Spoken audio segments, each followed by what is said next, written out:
money shall be drawn from the treasury, but in consequence of appropriations made by law. This, quote, power of the purse is at the foundation of our Constitution's separation of powers. It's a constitutionally mandated check on executive power. And when Congress fails to pass its appropriations bills on time, it cedes power to the executive branch. Congress has passed 117 continuing resolutions since the beginning of fiscal year 1998. Last year, Congress passed 5 CRs, and this year, Congress passed 3.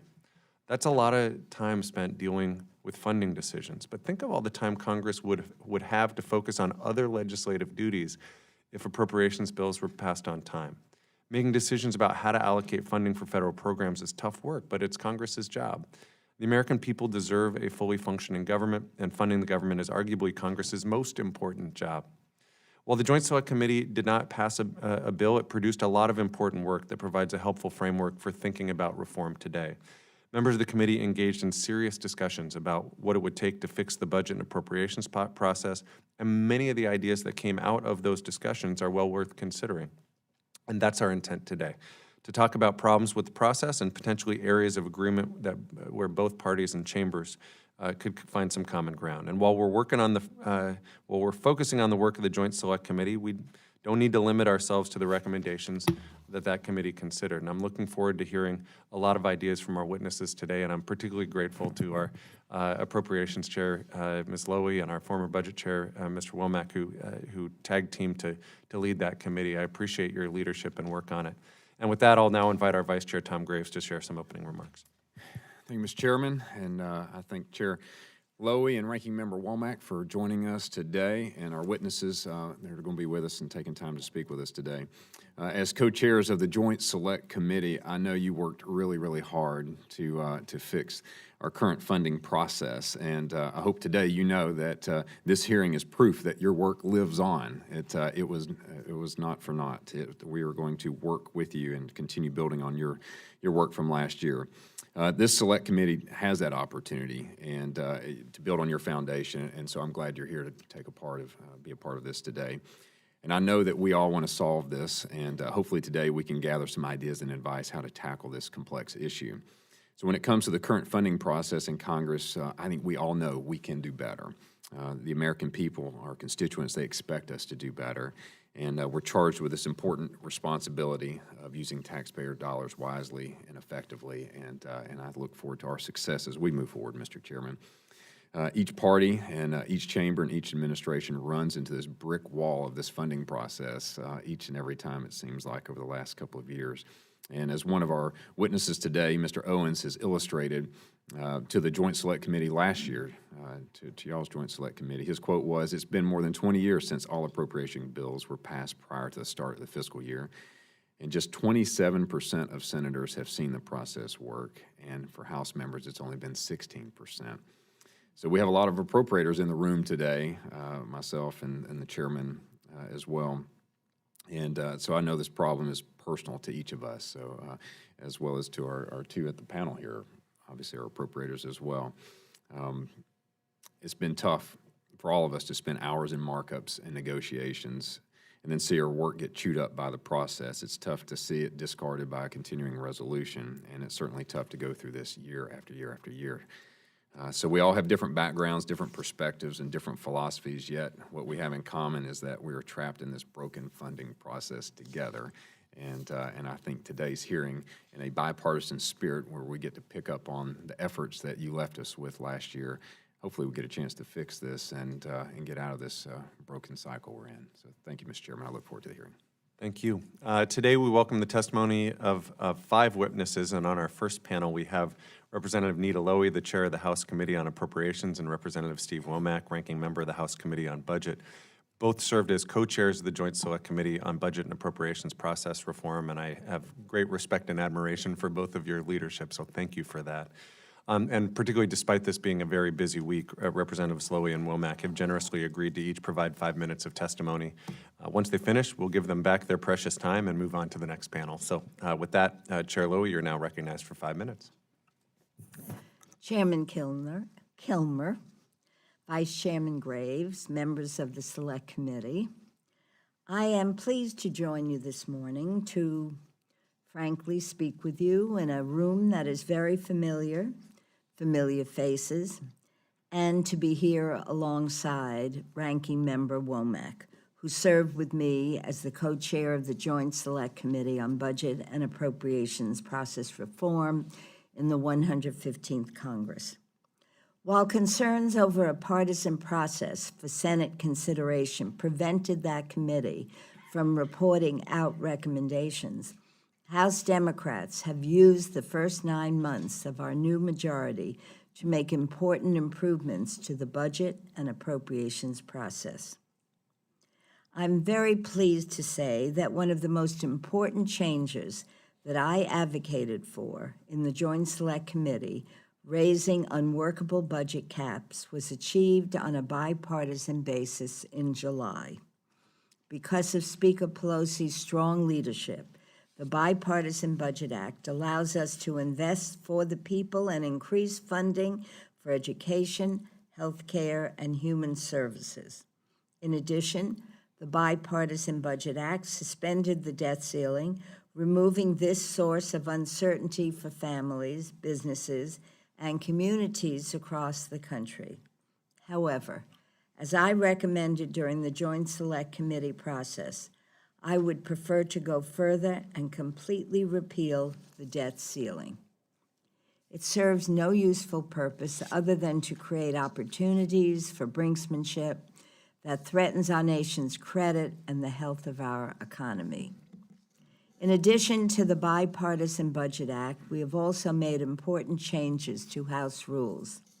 When our Democratic majority took office in January, we adopted a meaningful pay-as-you-go rule that shuts the door on reckless policies like the GOP tax scam. As chairwoman of the Appropriations Committee, I have restored the long-standing practice of adopting 302B allocations before reporting appropriation bills, an important step for transparency. To build on these successes and charting a more effective and responsible course for the American people, there are 2 key legislative changes that I propose making when I led the Joint Select Committee that would help improve the budget and appropriations process.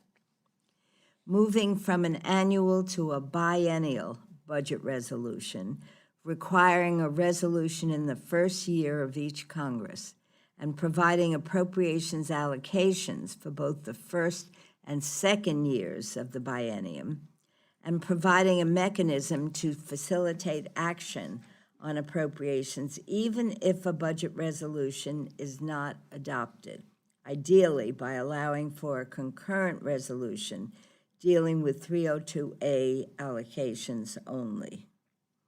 Although these are outside the scope of this select committee, it is worth noting that I also favor 2 changes to Senate rules that would bolster fiscal responsibility in both chambers.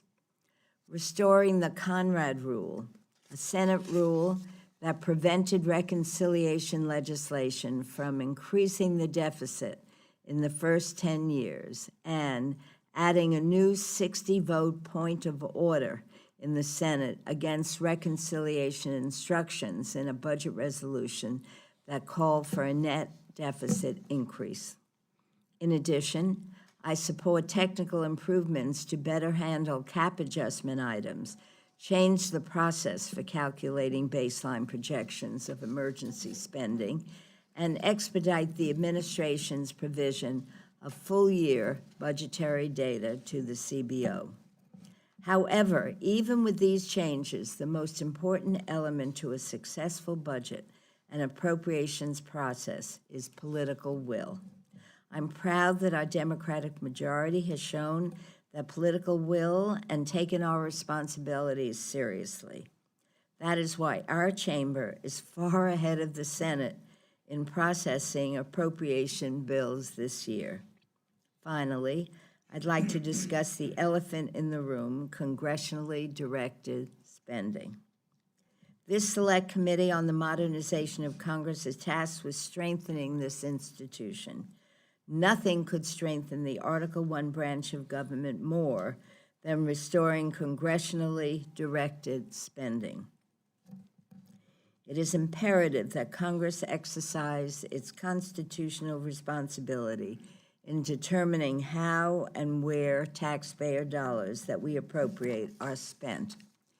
The end of congressionally directed spending has led to diminished comity in the House and transferred our authority to the executive branch, returning to earmarking under a strong set of rules to ensure transparency and prevent abuse would be of immeasurable benefit to this House and to the American people.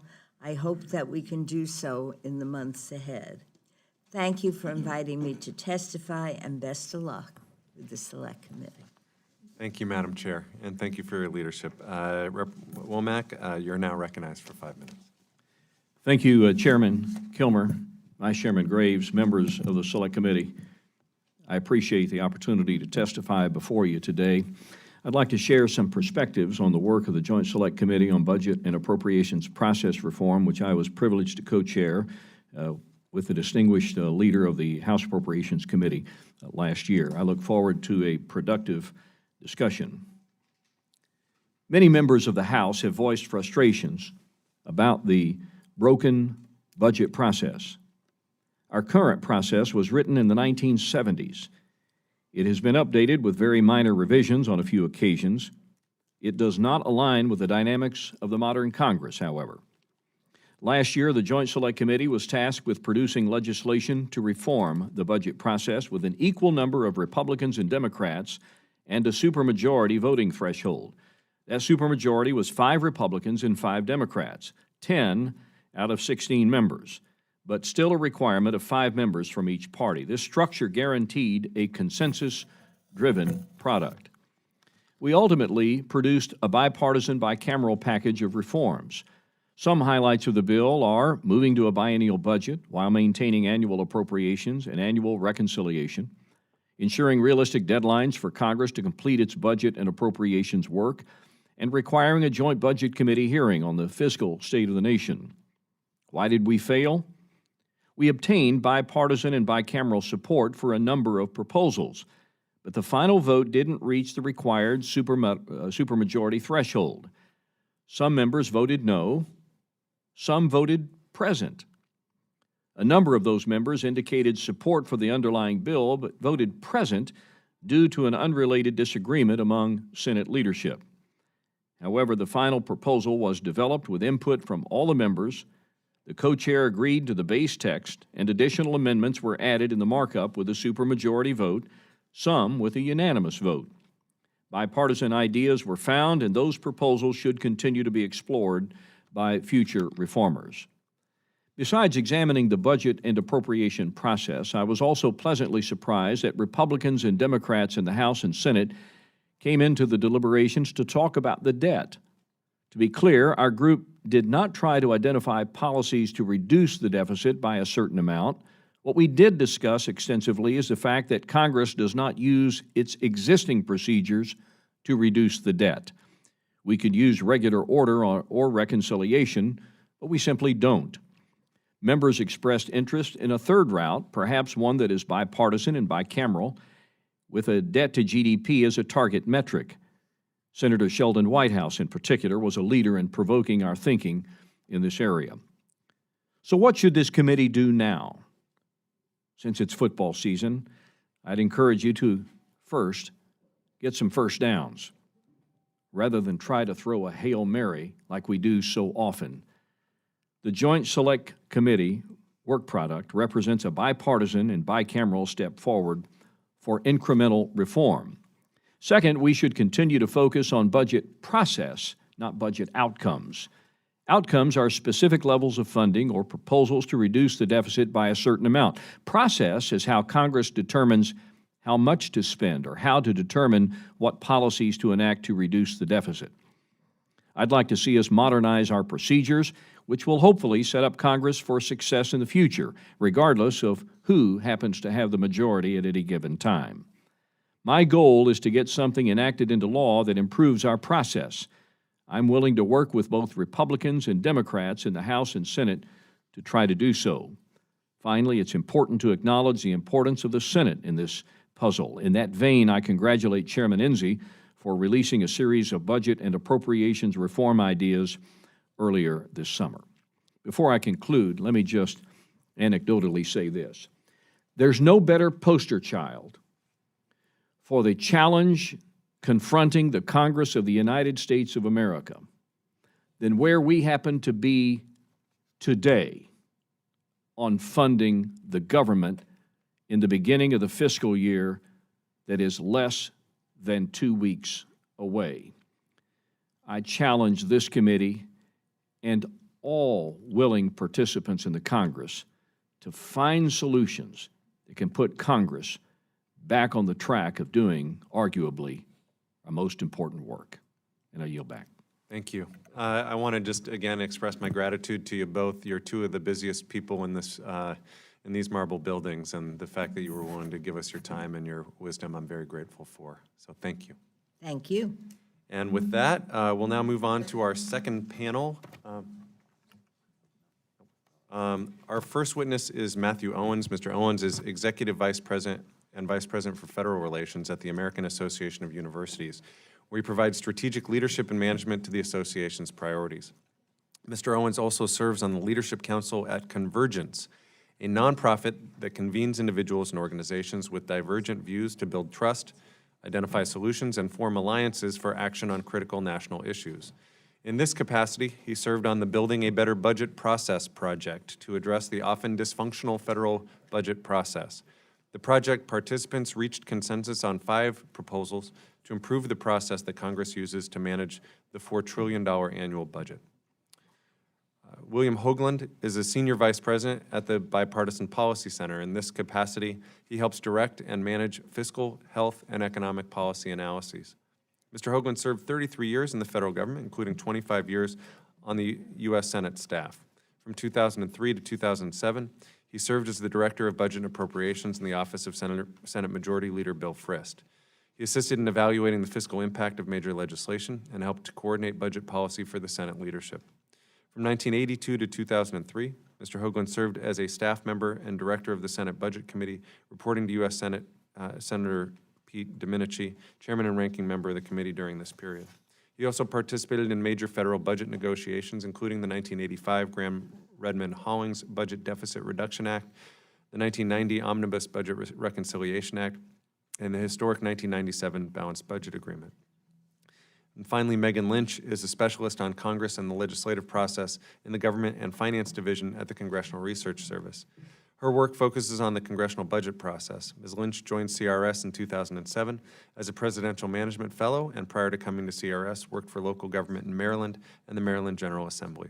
Witnesses are reminded that your oral testimony will be limited to 5 minutes, and without objection, your written statements will be made part of the record. Mr. Owens, you're now recognized for 5 minutes to give an oral presentation of your testimony. Thank you for the opportunity to testify before this important panel. I'm encouraged that your work to modernize Congress includes consideration of ways to improve the broken federal budget process. I've seen the consequences of budget process dysfunction in my work for research universities over the past 2 decades. Student financial aid decisions are held up, important medical research is delayed, and long-term planning is made more complex and time-consuming because Congress does not complete the budget in a timely or predictable manner. This is highly inefficient. It wastes time and institutional and taxpayer resources that would otherwise be used to achieve the teaching, research, and service missions of universities. I chose to participate in the Convergence Building a Better Budget project for this reason, and in the spirit of what people at research universities do every day. They seek to address and solve difficult problems facing our nation. For these same reasons, my employer, the Association of American Universities, supports the reform proposals I will discuss. Understanding you have copies of my testimony, I will highlight from the Convergence Budget Process Project the 5 consensus proposals we developed. The first proposal is called the Budget Action Plan. It synchronizes the budget process with the electoral and governing cycles, and it calls on each new Congress to adopt a 2-year budget that is signed into law by the President. The Budget Action Plan has 3 required elements and 1 optional provision. First, it sets discretionary spending levels for 2 years. Second, it lifts the debt limit by any shortfall agreed to in the legislation. Third, it authorizes a look-back report to analyze the impact that enactment of the budget would have on the long-term fiscal outlook. Additionally, the plan allows Congress the option to consider one reconciliation bill per fiscal year. Our second proposal requires the CBO to produce a fiscal State of the Nation report. It would be issued during the presidential election cycle and outline key information about our nation's finances, including but not limited to long-term projections for debt, deficits, interest payments, revenues, and spending, a breakdown of all major revenue sources and tax expenditures, and any estimated shortfalls in long-term spending programs.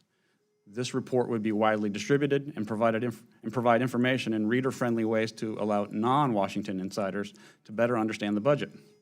We believe this report would provide a full picture of the nation's finances, elevate discussions about the budget, and help voters make more informed choices. Our third proposal seeks to reinforce the importance of the long-term effects of budget decisions. We propose that every 4 years, the GAO review portfolios of programs that involve long-term or intergenerational commitments. The reviews would cover programs grouped by topics such as education, healthcare, or national security. Our fourth proposal is to strengthen the budget committees. We agree that the stature of the committees needs to be restored to help improve their ability to lead the process. We propose that the chairs and ranking members of key fiscal and authorizing committees, or their designees, serve on the budget committees. We would help ensure that those who are responsible for carrying out the budget would be vested in the process to actually develop it. Our last proposal calls on Congress to give CBO, GAO, and other budget support agencies the resources necessary to provide credible, high-quality, and independent information. Our proposals include new responsibilities for these agencies, so it's important that they have adequate resources. Now, these 5 proposals will not yield a perfect budget process. However, we believe they contain practical and achievable measures that can be developed further to implement a process that facilitates informed, unbiased, and sound decision-making. We believe our proposals were a strong starting point for the Joint Select Committee, which incorporated elements of our proposals such as biennial budgeting and changes to the Budget Committee. In closing, I will offer a shared view among our group. Namely, no single budget process reform or package of reforms can by itself remedy the prevailing dysfunction. Process reforms alone cannot force Congress to reach budget deals. Political will is needed. But process matters, and small or large changes can create ownership and buy-in for new expectations and norms for budgeting. Right now, expectations are low and norms are broken. And as was noted earlier, it's been more than 20 years since all appropriations bills were passed prior to the start of the fiscal year. And Mr. Graves, to your point, I've updated those figures. My colleague Taylor Henry did the numbers yesterday. In fact, just 15% of all current members of Congress have seen the process work. We believe our proposals can help remedy this. So on behalf of the Convergence Project participants, we wish you success. This panel's work is important to our nation's governance, and we hope that you can help implement improvements to Congress and the federal budget process. Thank you. Thank you for your testimony and your well wishes. Mr. Hoagland, you're now recognized for 5 minutes.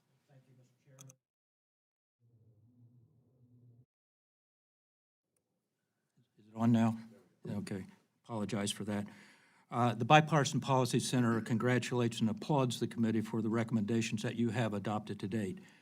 As has been stated, the congressional budget process is dead. Our current budget procedures, rules, concepts, and processes are so complex that members and their staffs find them hard to understand, let alone the American taxpayer. Over the last 12 years, Congress failed to adopt 8 times, 2/3 of the time, a budget resolution blueprint for the upcoming fiscal year, and of course, most recently, for the fiscal year that begins in just 11 days. My testimony, therefore, focuses on one possible solution to getting your work done on a timely matter and the long-debated but never agreed-to biennial budget appropriation reform proposal, something that, of course, you, Mr. Chairman, and Representative Woodall are very familiar with, having served on that Joint Select Committee last year.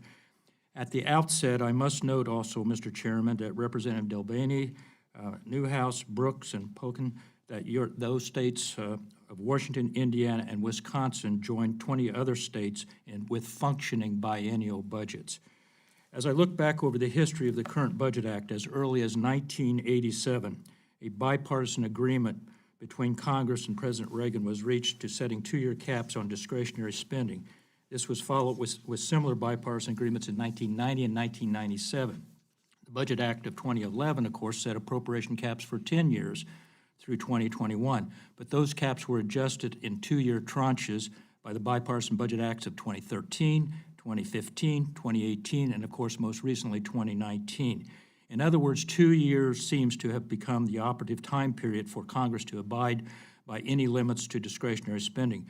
Therefore, institutionalizing that what has become a standard practice seems to be a recommendation that this committee could find consensus around.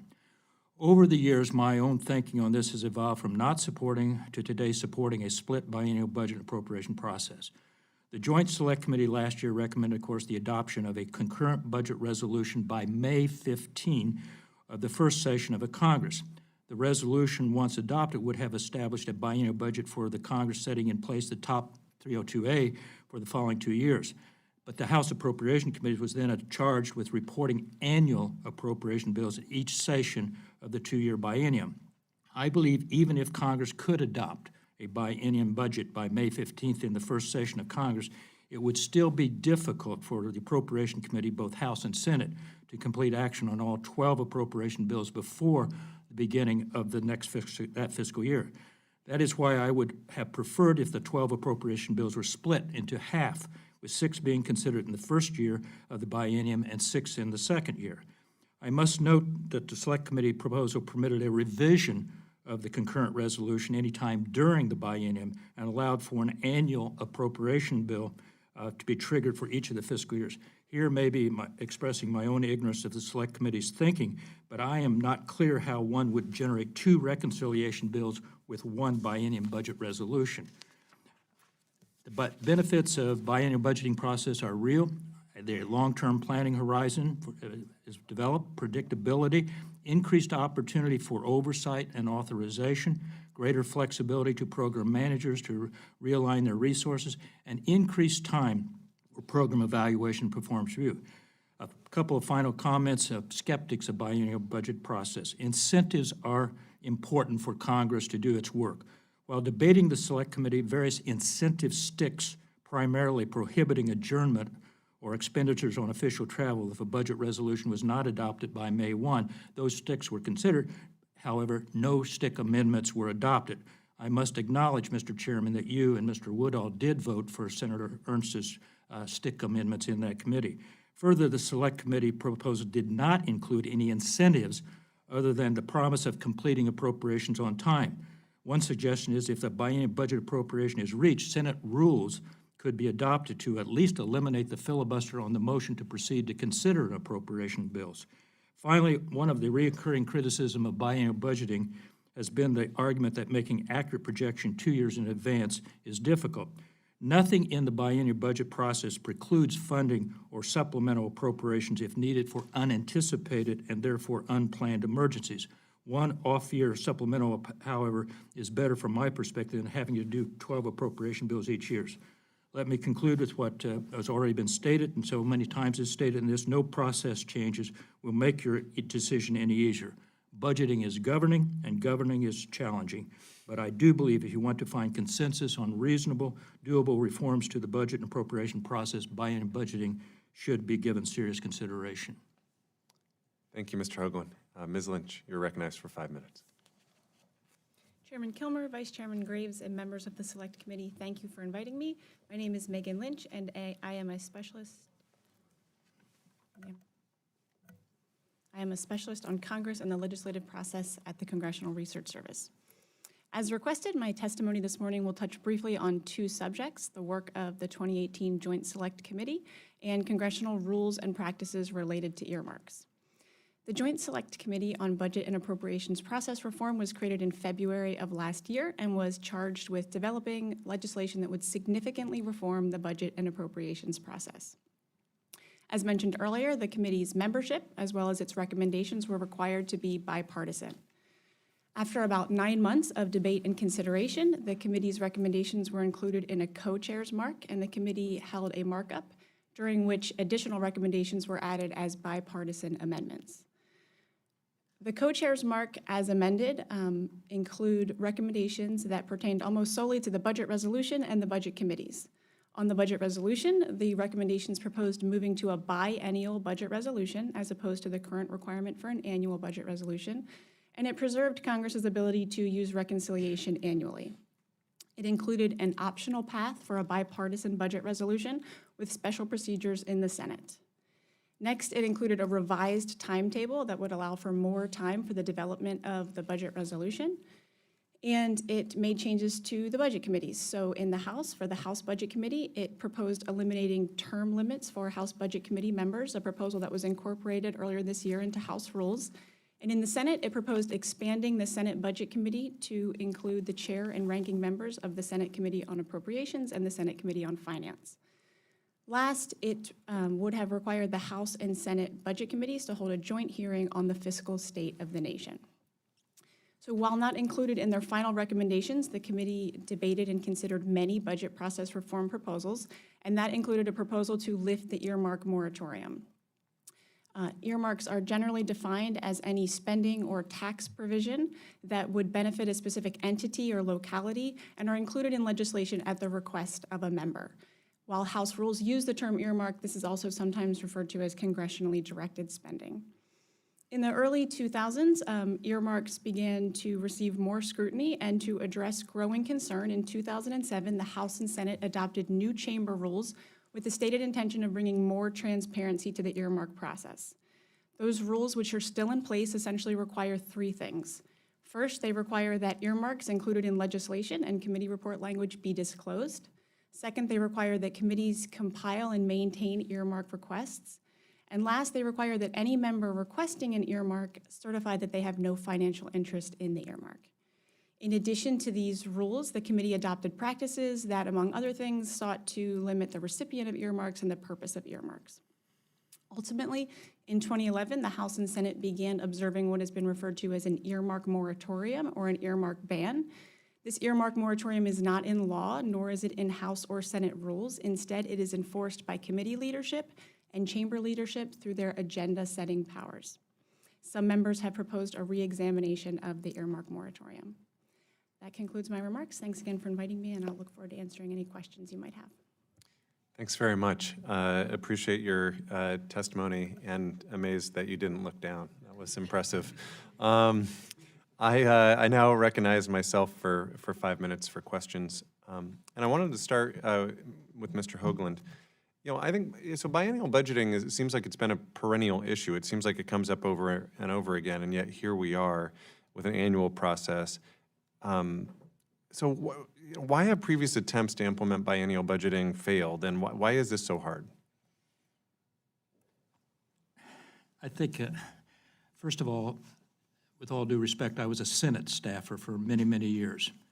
In the Senate, where biennial budgeting first really started to be put forward, United States senators, of course, have 6 years as opposed to your 2 years. It always was very early on. The difficulty here, quite frankly, was here in the House, where the difficulty of you having to be in office only for 2 years before running for re-election. And appropriators, and I'm a budgeteer, not an appropriator, was the theory that appropriators wanted to bite at the apple those 2 years, and that every year. And if, quite frankly, in terms of the recommendations of the Joint Select Committee, or the Special Select Committee, it reflects that fact that you want to have an opportunity to appropriate every year. I'd say that in the Senate, the difficulty is that they feel, I think they feel, that if you're going to do this, you do 2 years budgeting and 2-year appropriations. I think it's the clash here between the Senate and the House. So, you know, there are clearly a lot of problems with the budget and appropriations process, and we've talked about a bunch of them today. Does biennial budgeting get at alleviating any of those problems, particularly, you know, those that are sort of political in nature? No. Right. Is your sense, though, if we had a biennial process, so it seems, at least in recent history, when at least there's a caps agreement, it speeds the ability, you know, it sets a number for the appropriators to appropriate to. It seems like the process gets most bogged down, as we've seen this year, when there's not an agreement on what the overall, you know, kind of what the top line number is.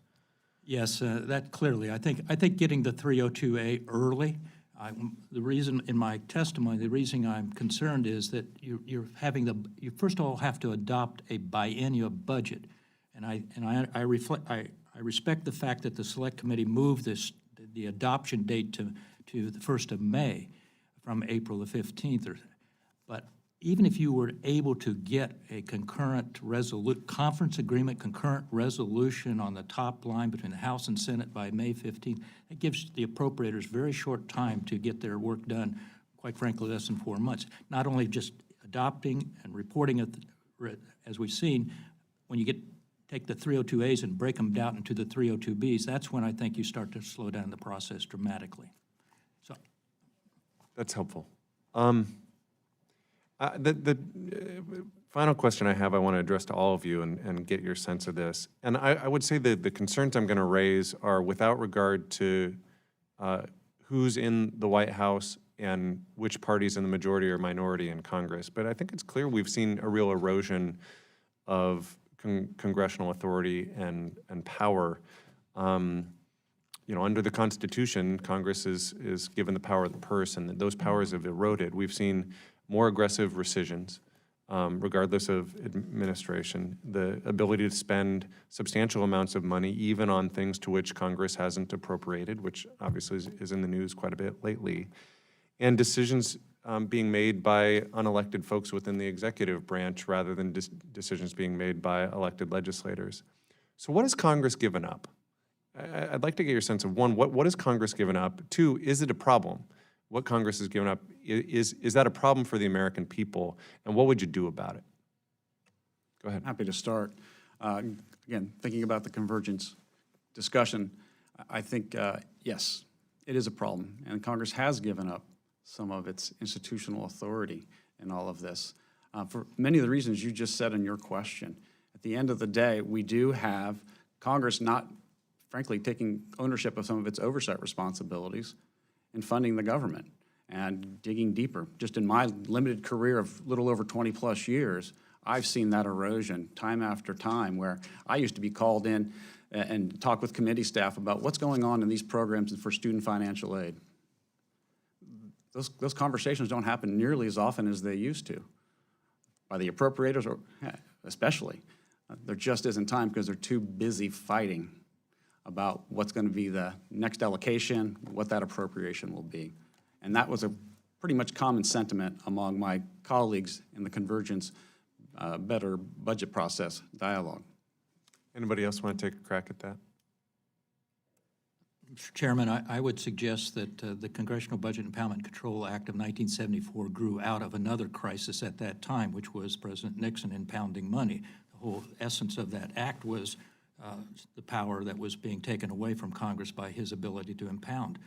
I think the Congressional Budget Impoundment Control Act brought power back to the legislative branch, but as eroded over time, as I say, in the last 12 years, you have 3/4 of the time you haven't done what the law says you should be doing, which is adopting a budget. You have given up that process, and in the sense of not following through with what powers you have, following through with consideration, you have significantly shifted the decision-making away from the legislative branch to the executive branch, and that, I think, is a real failure of our democratic process today. You don't want to opine.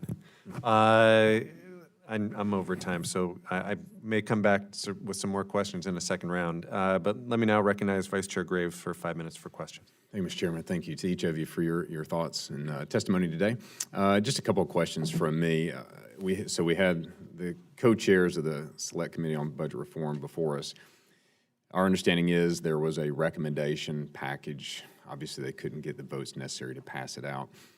Is it safe to say that that package of recommendations is a good foundation for this committee to work off of? Is there any objections that you've seen or items that should be omitted from that package? I think it's a wonderful package to be working from. Okay, great. Mr. Owens? I share that sentiment. I have not heard criticisms of that package. Okay. We haven't either, and only in this body can you have something that people agree on that we can't pass, you know? And it is amazing, but it's great that we have that foundation to work off of. I didn't really hear any discussion about mandatory versus discretionary spending. Can we talk about that just for a second? Is there a need for Congress to actually vote on mandatory spending as well to gain that ownership and understanding of that responsibility? Mr. Hoagland. Yes, Congressman, I feel strongly that the problem with having established the caps for over the last 10-year caps has only focused on the discretionary portion of the budget. By not having a budget resolution, which broadly takes in not only mandatory but revenues, you have shifted the focus only to that which which the Appropriation Committee has jurisdiction over. So that's why I think it's important to get back to adopting a budget resolution, whether it's a biennium budget resolution, that sets the framework and therefore can address the issues as it relates to mandatory spending as well as revenues, to be honest with you, too. You're not doing that when you're always focusing on staying within the caps. That's a good point. I just add, again, from the Convergence project, we had that discussion. And one of the principles that we espoused for budget reform was the budget should be comprehensive. So I would agree, I think on behalf of all of those participants, that we envisioned this budget action plan, as we called it, making sure we did. We're addressing the mandatory, we're addressing the revenues, we're addressing the discretionary spending. Yeah, and I agree. I've seen that the budget resolutions either party has presented in the past generally are a visionary type document, not a governing document, more of a I don't know, a mission statement or a visionary statement versus reality of what might occur or not occur. I would like to see it be more of reality, that members are taking ownership of an understanding of the fiscal nature that we're dealing with as a country. And so I hope we would consider that as well as we look forward. And maybe as we think about committees, wouldn't it be nice? It was nice to hear, I guess, seeing the testimony about the budget committee compilation, how it would be comprised, a recommendation on that with new members. But what if it was truly bipartisan committee, equally divided amongst both parties, and the only way to pass something out is it had to be bipartisan versus other. But I'm just opining on that. Ms. Lynch, I'd love to give you the opportunity to participate in conversation today. You brought up something that a lot of people don't want to talk about, and that's congressionally directed spending, or the dreaded earmark word. Help us understand, has there been any thought into what that reform might look like that would be responsible reform? I think we all know why the moratorium is in place and that it was abused, and the very negative perception by limited cases potentially that it was being abused. I don't think that abuse has been removed, it's just been shifted to another area. So how might this committee consider that reform with protections in place that gain the trust of the American people?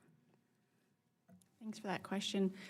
Some people, in thinking about lifting the earmark moratorium, have proposed different reforms that might be made to earmarks, and some of those would be reinstituting practices or formalizing practices that the House observed in the mid to late 2000s. And so some of those were members were required to post the earmark on their personal website and say why it was a good use of taxpayer money. There was there's proposals for having like a one-stop location, like a database that's searchable and accessible to the public where they can see all of the earmark requests. There have been proposals to have GAO do a periodic audit of earmarks. So that's sort of on the transparency side. Also limiting the purpose of earmarks and the recipient of earmarks, so no earmarks for private companies, no pass-through earmarks, no earmarks for projects that are named after members of Congress, sometimes sort of limiting the level, the total spending level for earmarks, so no more than 1% of discretionary spending or a limit on dollar amount for any earmark. So previously, before the moratorium, directed spending can go to a private entity, not just a governmental entity. That's right. And I would imagine I mean, we're both appropriators, and we've never been in that environment where it existed. I don't think Mr. Woodall has, and I know they haven't. Mr. Cleaver might be the only person here on the panel that has been in Congress since prior to the moratorium. Yeah. Well, thank you. Thank you for that. Mr. Pocan. Thank you, Mr. Chairman. Let me continue on that, because I was at a meeting one time when I was a freshman and sat down with a bunch of folks, and we got talking about congressionally directed spending now, I guess, instead of earmarks. I raised the issue of how people didn't like the idea of like the earmark for a bridge to nowhere. And then the lobbyist in the room said, I was the staff person who wrote that at the time. So that didn't go over so well in that room. But other ideas for addressing this issue, because it does seem that, since I've been here now, which is my fourth term, we have a remarkably hard time of doing what should be the most 101 of our job. And if you actually had some skin in the game rather than a bureaucrat in Washington, you're more likely to be supportive. Any other changes that people might recommend? When the Convergence Group discussed this, and let me note, we met 14 times. This came up in the first meeting, it came up in the last meeting, and it came in several meetings in between. Because many of the participants saw the appeal. It's sort of the grease sometimes to help move along legislation. I think Ms. Lynch actually did a great job of outlining a lot of the same things that we heard in our discussion.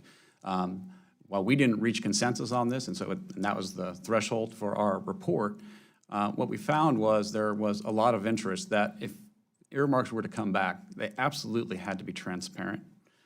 Limiting them to certain parts was a thought that a lot of people shared.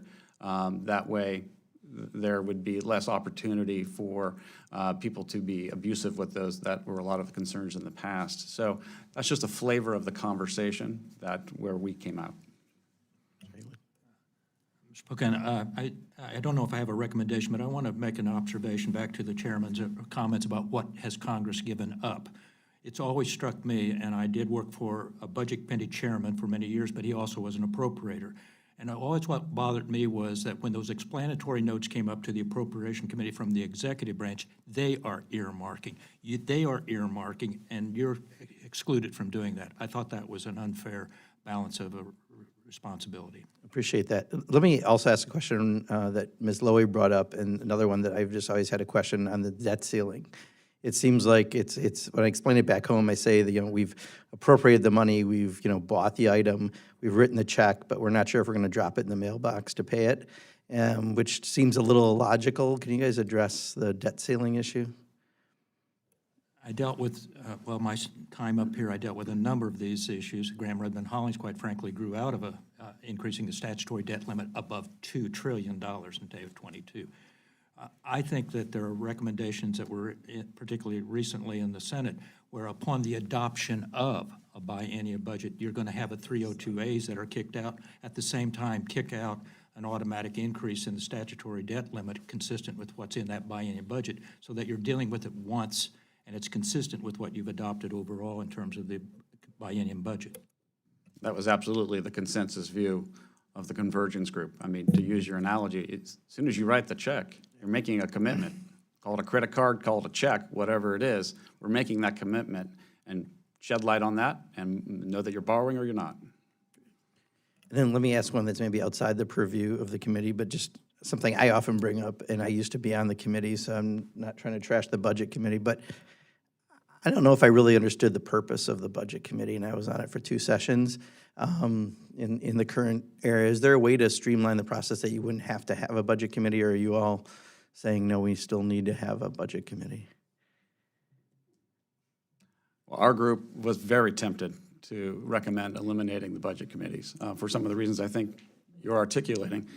But after we got deeper into our discussions, we actually thought it was more important for it to be strengthened and restructure in ways that creates that buy-in, to create that leadership.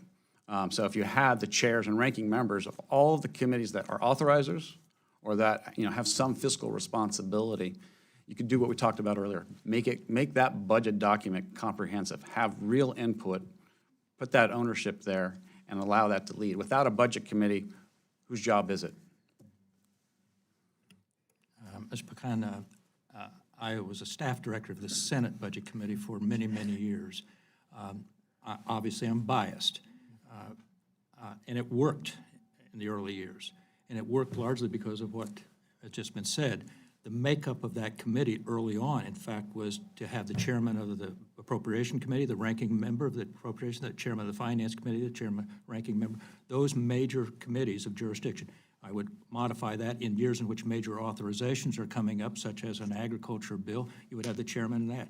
you would make that committee really a fiscal committee that would give guidance and would have buy-in back to the committees of jurisdiction. I can only speak to the Senate. I'll be fair and stay away from commenting on the House Budget Committee. But in the Senate, that for political purposes, that was changed over time, which made it less effective long-term. I would go back to restructuring the committee, back to having fiscal people involved in the design. And I think you still need to have a big blueprint. You need to have not just a discretionary, you need to have the appropriations, the mandatory spending, and you need to have the revenues as the total picture of your budget. You can't do it without the total picture.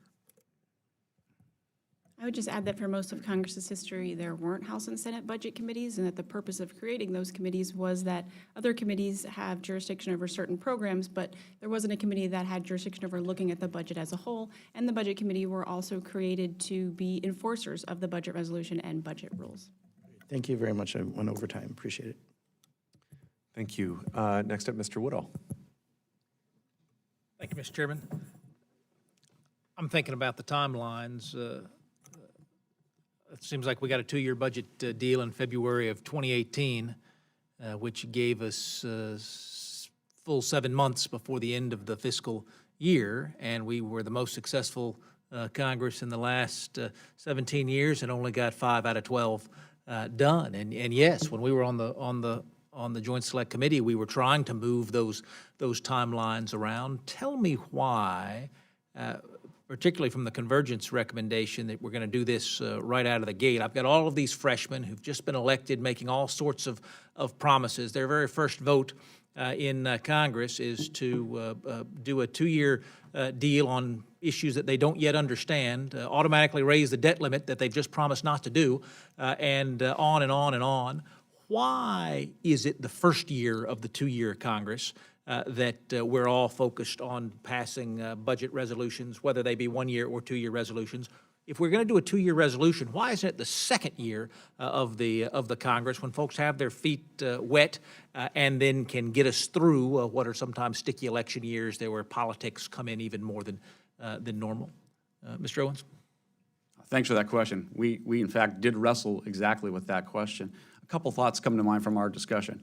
One is we thought about binding the next Congress, and that gave some people some hesitations. But as we thought about it, all of our proposals, those 5 consensus proposals, they're meant to complement each other. So this is where the proposal for the fiscal state of the nation is really important. Our theory was if we have a better informed budget process and that fiscal state of the nation report is coming out during the presidential election cycles, not only are presidential candidates paying attention to it, members of Congress who are rerunning, candidates, all have the same information. So they'll already be thinking about the budget. Couple that with a restructured budget committee where you have leadership from various committees, all in that committee, all informed, that they could start at the start of a new Congress really hit the ground running. And when the fiscal nation report wasn't coming out, because that would be every 4 years, you have these long-term GAO reviews looking at portfolios. So there's a constant flow of information at the right time of the decision making. So we thought that would help move these things along at the beginning of the beginning of the new Congress. Well, I support a stronger budget committee, though that's what we had in '74, and as it turns out, what's the quote I'm going to use it? Budgeting is governing, and governing is challenging. We had in fact, reconciliation was coming around every September to say if you didn't get it right in the first 6 months, we're gonna bring in the hammer to get it right. And of course, we're already binding future Congresses because I'm supposed to finish my work by September 30th, which binds the future Congress all the way through till the next September 30th if they don't change it. Mr. Hoagland, what you weren't the staff director on the Budget Committee during the 8 years where no budgets were passed over on the Senate side. I've often wondered what has in the place where institutional knowledge and I would argue passion it resides. The budget process has failed even more regularly than here on the House side. And so as we think about strengthening the process, if I can't strengthen it with the folks with 6-year terms and long institutional memories, how in the world is that plan going to stick long term? I don't know if I have a good answer to you. The Senate has evolved too. It's changed dramatically. I will say the first time I was involved with not getting a budget resolution conference agreement was after a major shutdowns in 1995, 1996, the first major ones, and we had crises back then, and we finally came back together, and we finally adopted a balanced budget agreement in 1997. And with all due respect to my friend, the former chairman of the House Budget Committee, Mr. Kasich, he was running for president then, and so he had no desire necessarily to put forth a budget resolution that year, and that's why it was the first time we were unable to get it. It all comes back to politics at that particular point, unfortunately.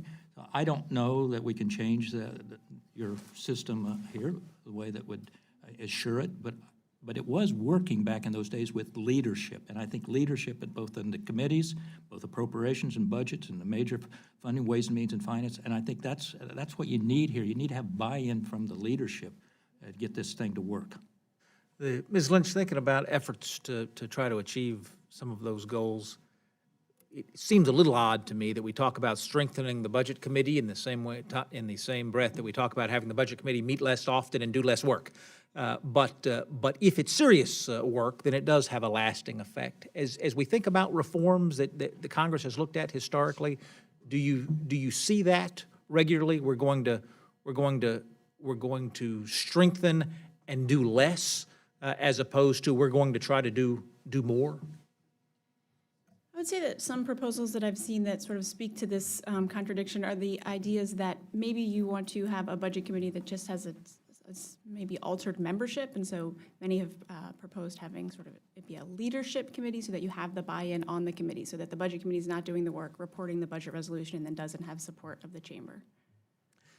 As a 9-year member of the budget, will remind my colleagues that we do have designees from the Ways and Means Committee, from the Appropriations Committee, and from the Rules Committee. We've just devolved from having the chairman and ranking members to having the enthusiastic freshmen designated from those committees to serve. I yield back. Thanks very much. Mr. Cleaver. Thank you, Mr. Chairman. Thank you for being here. Ms. Lynch mentioned some of the things that we should think about, and that I also think she said, and I was here, so I remember, almost everything you said was the practice when earmarks was discontinued. I mean, you had to put them on your website, you had to sign an affidavit saying, you know, that this is not going to your cousin Bill. You know, it couldn't go to a corporation, all those things we had in place. And so the Missouri delegation had lunch. We have lunch each month. Every one of us, all 8 of us rather, said we're going to say out publicly that we support earmarks or whatever you want to call it. But here's where things bump in head: the confluence between politics and Constitution, and it's what happens is, well, first of all, in the media. The media said Senator Stevens is trying to build a bridge to nowhere. It was not true. He's trying to build a bridge to a small island that only had, I think, about 55 people on it, something like that. And so most people think that there was no destination for the bridge, just building a bridge. It's not true. If you want, and so the argument could have been, are we spending too much money for that size population? It's a legitimate argument, unless your grandma lived on the island and couldn't get on a ferry in the winter and make it to the mainland to go to the hospital, which was the issue. And so the public doesn't know anything. They actually, you know, go to any town and say bridge to nowhere, and they think it was a bridge to nowhere. It's an Indian pronunciation. I can't even name the little island.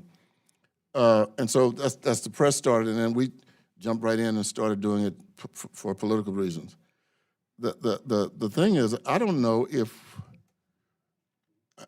we're going to be able to you know, I think right now our Constitution is experiencing a stress test, and it didn't start with the current president. It started, long before. We haven't declared war since 1945, and we've had 118,000 Americans killed in war since then. and Congress just sits on its hands, and we let it take place. And then what happens is the partisanship gets in the way. When President Obama stood up at his third or fourth State of the Union and said, I will sign no bills that have earmarks in them, and I publicly criticized him and said, you don't have that power.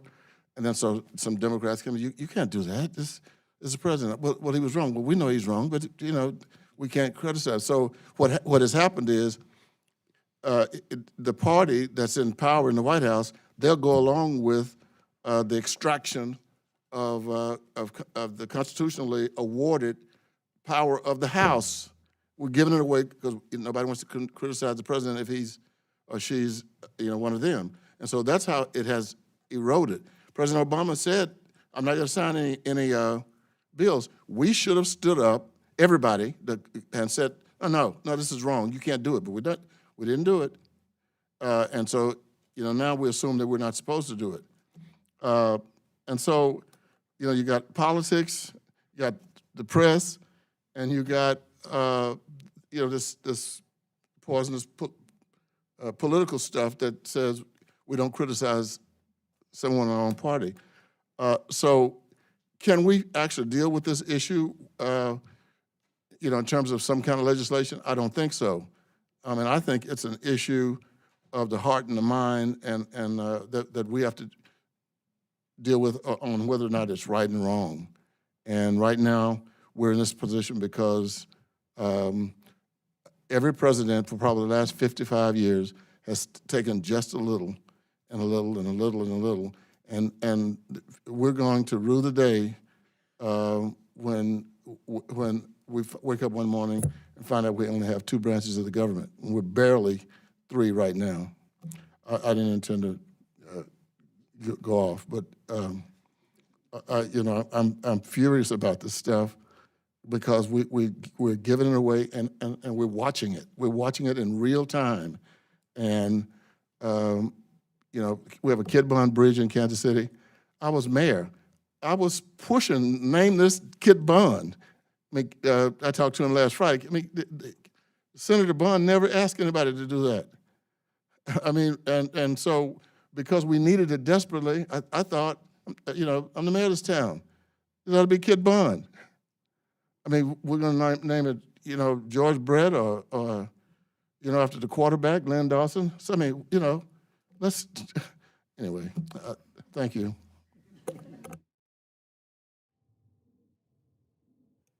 I'd invite any of you to respond if you care to. Please, you got to hit the button again. Sorry. One quick observation, and that is there is legislation in the Senate right now, which I do not know if it's in the House. It's called Article 1 legislation that deals with the declaration of an emergency that the president used recently for the purposes of shifting that money and give power back. In fact, I think it was introduced in the Senate by, of all people, Senator Cruz from Texas in a bipartisan manner. I would suggest you start looking at that kind of legislation. It's bipartisan to take back some of the power that you should not be giving up at all. Thank you. Mr. Timmons. Thank you, Mr. Chairman, and thank you all for taking the time to come and testify before this committee. It's really been a rewarding process, and I'm just honored to be a part of it. One thing that I was going to ask Ms. Lynch, was debt to GDP ratio included in any of the Joint Committee's recommendation? So that was something that the committee debated and considered, the idea that you would have some kind of fiscal target. So that was part of a great deal of the conversation. I think ultimately a decision was made to make it more about budget process reform than budget reform. That being said, the optional path for a bipartisan budget resolution with special procedures in the Senate, that did include a debt to GDP, that the resolution would establish a debt to GDP ratio and sort of a glide path. Okay. Thank you. Mr. Hoagland, earlier I think that you were asked if a 2-year budget would be more politically manageable than 2 one-year budgets. And what was your answer to that? Did you? Well, I think it's difficult. First of all, the one-year budget is not working, obviously. So I think it's worth an effort here to try to do biennium budgeting. Where I think I'm having some differences of opinion with the Joint Select Committee's recommendation is, I feel like you ought to budget for 2 years and appropriate for 2 years, not appropriate every year after the biennium. That's my only critique of the Joint Select Committee's recommendation. Now, the argument always comes back, but things are changing. Well, yes, they'll change, but at least set 2 years budget and appropriate for 2 years. And if you need supplementals, have the supplementals in the second session. But I think if you're going to go 2-year biennium budgeting, you should do biennium appropriations also. I realize there's a number of appropriators here who would disagree with me on that. Well, and I would actually agree with you, but I also am a pragmatist. So the question then becomes, is our current system better or worse than 2-year budget, 1-year appropriations? Would you prefer to continue to do it the way we are, or to do a 2-year budget and 1-year appropriations? I don't. And instead of nothing? I mean, is it better than nothing? No, I think, I don't like the current system. I don't think it's performed. I like it's been the way it should operate. And obviously, the 1-year budget and 1-year appropriations is not working. It's delaying. So I would go to a 2-year process. I really would. Okay. And I believe that last year, there were 237 people that co-sponsored a bill in the House to get that passed, but it was never considered, largely because of the challenge with the Appropriations Committee wanting to do appropriations every year. So I guess I've just kind of said, and one of the things that we talk about in this committee a lot is take whatever you can and not have a fight over whatever's left. So if we can all agree, and if there's no opposition to a 2-year budget, 1-year appropriation schedule, I guess I'm just kind of saying, let's start somewhere and come back for something else later. I now understand your question. Okay. Yes, this is a start. It's a start, a 2-year budget, and if you have to have annual appropriations, go ahead. But I would hope that eventually you would move to both 2-year budgets and 2-year appropriations. But it's worth a start. Okay, thank you. Ms. Lynch, can you discuss the last time major changes were made to the budget process, historically? So I'd say that every Congress, there are rules adopted into the House Rules package that have some effect on the budget process. I'd say that the last sort of significant one would be the Budget Control Act of 2011 that created the Joint Committee on Deficit Reduction and the discretionary spending caps. Thank you. Debt to GDP ratio, finishing up, is this something that y'all would be in favor of incorporating into the conversation and making it a part of the process, or is that not something that you think is an important step in the right direction? So our group wrestled with that metric. And again, for us, it was more about process than an outcome. And that is information that should be brought into the process, but to mandate it being as part of the process to achieve a specific outcome is where we couldn't achieve consensus because people just have differing views about different economic conditions. So it needs to be part of the discussion, but not necessarily part of the process. You would be in favor of mandating it be a part of the discussion, at least, just to be part of the report as delivered to the different committees? I'm not sure our group would say we'd mandate it. I think it's going to happen naturally through that. And so better information in the process is critical so that you all can make the best informed decisions you can. But if that becomes an impediment because you put a mandate that it has to be part of the process, again, that can be a distraction. It might break a norm in terms of what, or set a new norm that you don't want, where there's just true disagreement about how to interpret that metric, whether you think it's high, low, or how it should be interpreted in order to make policy. Today, the debt GDP ratio is about 70%, as I believe. 78. 78. Historically, it's averaged around 40%. We've gone through a number of exercises in terms of bringing that down. I can tell you, given the demographics, the mandatories, what you've already locked in as spending going forward, I tell you, it is very difficult even to hold at 70% with what the decisions you would have to make. So it's back to the issue of recognizing that if you set that percentage of GDP, you better be prepared for some very difficult decisions up here, both on the spending side and on the revenue side. Thank you, Mr. Chairman. I yield back. Thank you. Mr. Newhouse. Mr. Chairman, thank you all for being here and contributing to this important discussion. Many of us come from state government, and I don't know if every state does, but most states use biennial budgeting. 20, well, so not most states, a lot of states do. But it seems like federal government is many times larger, more complex. Expecting to get the work done in a matter of months versus a couple of years is unrealistic in my view. So I appreciate your contributing to this important discussion on how can we make this process better. I'm in my third term, and I got to tell you, I think everybody in Congress understands, for the most part, the significance of the debt that we face and how unsustainable this is. But one of the biggest things that I've heard ever since I got here was, well, we can't do a whole lot about it with only 30% of the budget. There's the mandatory versus discretionary spending question is one that's just been a really difficult obstacle in order for us to get our fiscal house in order. So I guess I would like to, all of you to, if you have some thoughts about how we could crack that nut, how we could move forward in this discussion so that we have better control over our spending and our revenue. I know there's politically, it's a minefield. It's a difficult thing, but it seems to me that if we're ever going to get our arms around this, we're going to have to address it. And so in the short amount of time we have, I know, Mr. Hoagland, in your testimony that I was unable to listen to firsthand, but reading, there was an effort, the Domenici-Rivlin report that mentions this, so maybe just start with you. Thank you, Congressman.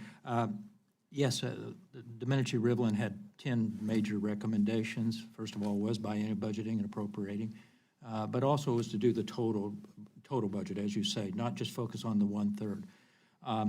We did talk about what Congressman Timmons was talking about, setting some goal, having Congress agree to a goal. Not necessarily a constitutional amendment for a balanced budget, but a goal of reducing that debt to GDP to a fixed number. If you were to do that and make that law and consequences of not hitting those numbers, something like, though it didn't work out the way we thought it would, like Graham-Rudman and Hollings, that there are serious consequences of not meeting those goals. I think that's one way of making the process stronger, is to do exactly what Mr. Timmons was suggesting here, is to set a goal, maybe 5 years, 10 years, 15 years out, where we're going to hit that target. Will force you to look not just at discretionary spending, it will force you to look at the total budget. I'd add, again, from the Convergence Group perspective, that leans towards an outcome, so we didn't get deep into that. But you ask, what can you do? And I think that's the whole point, is reform the process so that the process actually works, so you can actually have that discussion year after year after year. Because if you're not having the discussion year after year in a way that actually leads to a policy outcome, you're punting. You're punting every time. So that was our perspective. And again, we're talking about groups here that are be very right-leaning to very left-leaning and some in the middle. We all could come around. It's like, if we can fix the process, you can actually start taking on a big major issue such as that, regardless of your perspective on how much debt we should have. Ms. Lynch? I would just say I think it's a great point. I think that most people think of the budget process as being an annual process, when in reality about 70% of the budget is actually fixed. And so I think that it could be helpful to look at the 80s and 90s. So in the 80s and 90s, the idea was that you would use a budget resolution to look at discretionary spending, but also to look at mandatory spending and revenues. And so you would look at that as a whole, and you would look at what would be an appropriate amount for a deficit. And then Congress would use the budget resolution and then trigger the budget reconciliation process, and they would use the budget reconciliation process to make changes to mandatory spending and revenue in a way that would be projected to reduce the deficit. And so those tools are still available to Congress. And, I just think the 80s and 90s are a good example because you had the chambers controlled by different parties, you had the branches of government controlled by different parties, and they were still utilizing those tools. And I just add to that, because exactly what I wanted to, no surprise coming from the Bipartisan Policy Center, that this means both sides giving up something. I lose my credentials as a Republican staffer, but I say revenues have to be on the table. I don't think you can do this all just on the spending side, on the mandatory side or the discretionary side, to get to anywhere close to reducing that debt to GDP figure. Well, again, I appreciate your input on this very important topic. Thank you, Mr. Chairman. I want to pull on a couple other threads. It is difficult to explain the inexplicable to my constituents when the budget and appropriations process goes off the rails. Going to a Coast Guard base where they were accepting donations of food because they'd gone 5 weeks during the last shutdown was just sick. And it's striking to me that when the process goes off the rails, the pain is felt by our constituents. The tattoo that each of us on this committee has on our arms now is, fix this so that Congress works better for the American people. I find myself wondering, how do you get out of this box? And some of it's through process reforms. And I guess I want to pull a little bit, Mr. Hoagland, you mentioned, and I think Mr. Owens, you said that there was some consideration of looking at sort of incentives and disincentives. We grappled with that on the last select committee because, to some degree, Congress generally finds its way out of every mousetrap. If you set a rule, it can waive it, right? So things like even no budget, no pay, no budget, no recess, I think were rejected, even though I think there was some bipartisan support for those ideas. You mentioned the incentive path, which was an expedited path in the Senate. What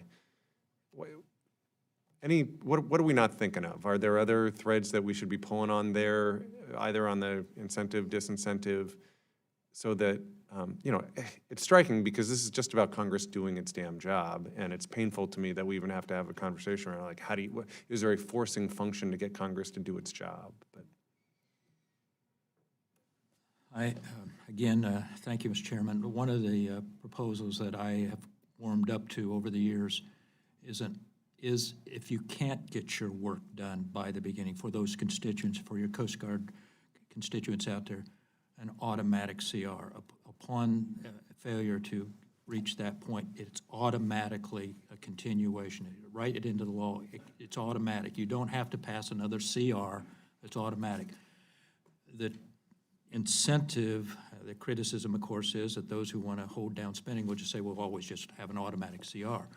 Well, I would then make it such that over a certain period of time that automatic CR starts to reduce, starting putting pressure back on you to get your work done. But keep government funded at some level to avoid the issues that you have of government shutdown. I'd add, as the Convergence Group wrestled with this, this was a very significant part of our discussion. Multiple meetings of those 14, I would say at least half of those, we were talking about incentives or sticks, carrots or sticks in one fashion or form. The conversation about earmarks was part of that. Is that a potential incentive if you were to bring those back? We didn't think so. But ultimately, I think where we came out is that there's so many things you could do. No budget, no pay. We talked about no budget, no fundraising. We kept coming back to one point, and that is the ultimate incentive that all of you have are elections. So if the pain's going to be there, you're going to have to face the music.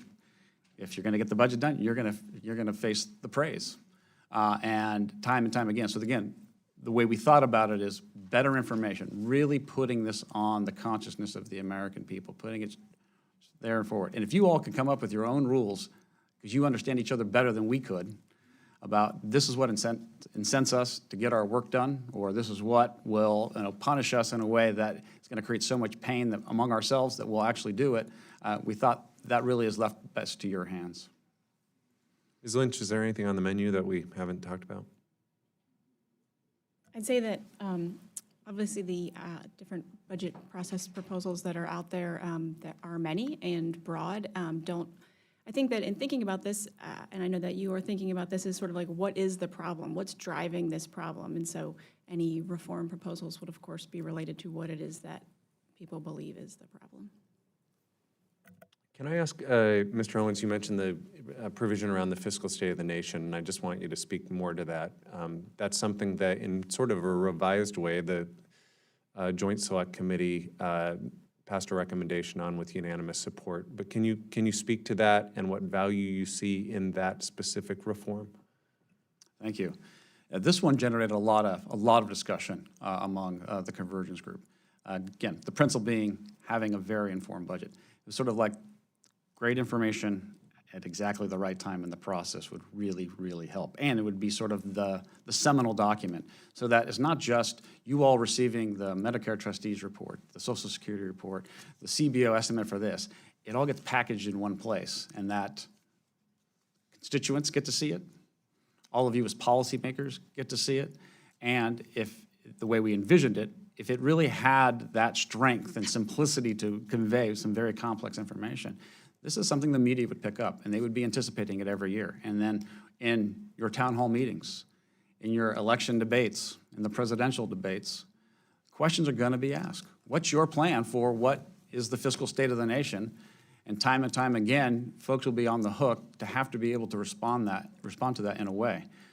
We were encouraged by what the Joint Select Committee did in terms of thinking about it in a hearing context, seminal moments to get that information all in one place and really raise the American consciousness about this, and policymaker consciousness, we think will be a net positive to the process. Mr. Woodall. Thread, Mr. Chairman, with our institutionalist there on the panel, and Mr. Hoagland, you're burdened with that responsibility.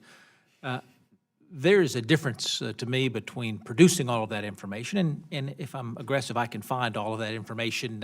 As I sit here today, we certainly see it on the Budget Committee in various forms. But the bill, as it was introduced by my colleagues in the 110th Congress, is to have the comptroller come to Congress and present it. I put that in the same category as sticks. I've already been elected. I'm already supposed to be doing my job. To have an unelected person come and stand in the House chamber and chastise me for not doing my job, I don't know how that advances the process. Is from an institutional perspective, is there merit in having the unelected come and make that pitch, or would you target your sticks elsewhere? First of all, I think having information, good information, is always helpful. As you say, quite frankly, with all due respect, the information is out there. You can get the information if you need it. You know what the issues are. You've heard it. You don't need a CBO director or a GAO director come and telling you. You know what the issues are.